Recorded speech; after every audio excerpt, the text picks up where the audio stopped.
12,460 शिक्षक भर्ती का मामला जो रुका हुआ है, उसको लेकर अब संघर्ष तेज होता दिख रहा है। कल बीजेपी दफ्तर पर जिस तरीके से सभी अभ्यर्थियों ने धरना दिया था, शाम तक पुलिस के साथ कुछ झड़प भी हुई और कुछ लोगों को हिरासत में भी लिया गया था, निजी मुचलके पे छोड़ा भी गया है।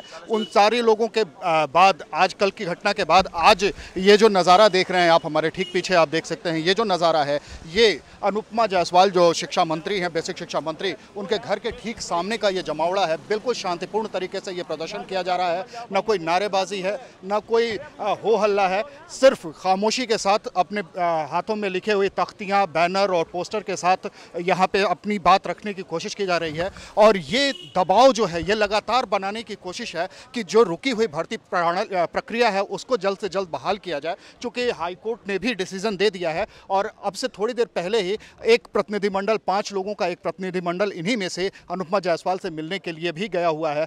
थोड़ी देर में उनकी मुलाकात भी शुरू हो जाएगी। अब देखना यह है कि ये जो डिमांड है, ये डिमांड कितनी पूरी होती है। इसके पहले इन लोगों का जो रुख है वो जान लेना ज़रूरी हो जाता है। बताइए क्या है आप लोगों की डिमांड, बेसिकली क्या है? हम लोग 12,460 सहायक अध्यापक भर्ती, जिसमें हमारी सारे काउंसलिंग, चयन प्रक्रिया, मेरिट लिस्ट, चयन सूची भी यहाँ तक आ गई थी। 31 मार्च को सिर्फ नियुक्ति पत्र मिलना था और 23 मार्च को हमारी अग्रिम आदेशों तक भर्ती पर रोक लगा दी गई। इसके बाद हम लोग योगी सरकार के मंत्री विधायकों के पास गए, सबसे गुहार लगाई, हमें रिस्पांस नहीं मिला। 80 दिन हमने लक्ष्मण मेला मैदान में धरना शांतिपूर्वक दिया, वहाँ भी रिस्पांस नहीं मिला। इसके बाद हम लोग न्यायालय गए, वहाँ सिंगल बेंच, डबल बेंच, वहाँ से 4 सप्ताह में 5 फरवरी को ऑर्डर लाए 4 सप्ताह में भर्ती प्रक्रिया पूर्ण करने की, जिसकी समय सीमा भी 5 मार्च को समाप्त हो गई। लेकिन फिर भी पता नहीं न्यायालय का सम्मान नहीं किया जा रहा, अपने मंत्री विधायकों की भी बात नहीं सुनी जा रही। हम बात करते हैं अपर सचिव, जो बेसिक शिक्षा के अपर सचिव राज प्रताप सिंह हैं, वो अच्छे विधायक मंत्रियों की बात नहीं सुनते हैं, वो अपनी शैली पे अड़े हुए हैं।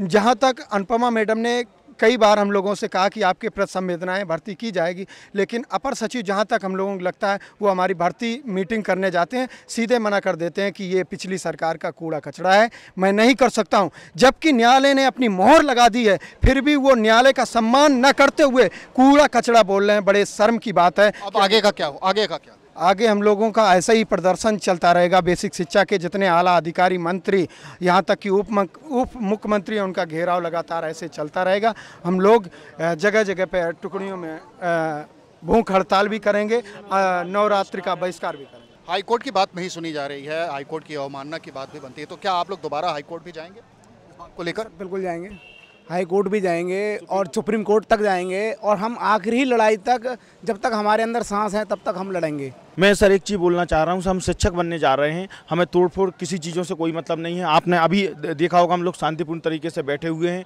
जैसा पुलिस अधिकारी कह रहे हैं हम वैसा ही कर रहे हैं, कोऑपरेट कर रहे हैं उनके साथ में। हमें हमारा नियुक्ति पत्र मिल जाए, हमारी जीविका चलने लगे। हम सर बेरोजगार हैं, घर का हमारा खर्चा नहीं चल रहा है, इसके अलावा हम सर और कुछ भी नहीं कहना चाहते। ये है पीड़ा। नियुक्ति पत्र का इंतज़ार पिछले काफ़ी लंबे समय से किया जा रहा है। पिछले ही मार्च में इनको मिल जाना चाहिए था। वो नियुक्ति पत्र अदालती कार्रवाइयों से होकर जब पहुंचा है, मंत्री के पास भी पहुंचा है, विभाग के आला अधिकारियों के पास है, लेकिन अभी तक जो सिला है, जो उसका हश्र है, वो हश्र सबके सामने है। ये लोग धरने पे बैठे हुए हैं, खामोश हैं, बिल्कुल कोई ना, आज ना कोई नारेबाजी हो रही है, ना कोई शोशेबाजी हो रही है, ना कोई कहीं से किसी के खिलाफ कोई प्रदर्शन हो रहा है। सिर्फ खामोशी के साथ अपनी बात रखने की कोशिश है, तख्तियां हैं हाथ में, और ये जताने की कोशिश है कि संघर्ष का ये जो मूक प्रदर्शन है, ये आगे भी जारी रहेगा, तब तक जारी रहेगा जब तक वाजिब हक नहीं मिल जाता। कैमरामैन रितेश भारती के साथ अखंड तापशाही, लाइव नाउ इंडिया, लखनऊ।